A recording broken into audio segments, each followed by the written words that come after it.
got a mobile home, then you probably have bugs. And if you're like me, I don't like bugs. So what do?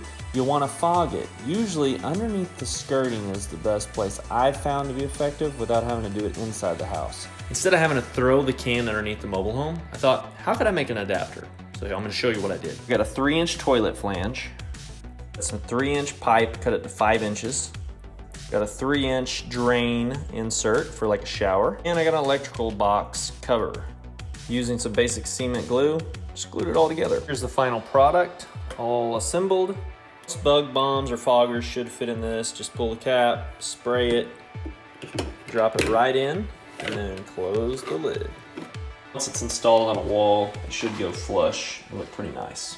So if you need one of these, now you know how to make it. I'm Shane Robb. Until next time.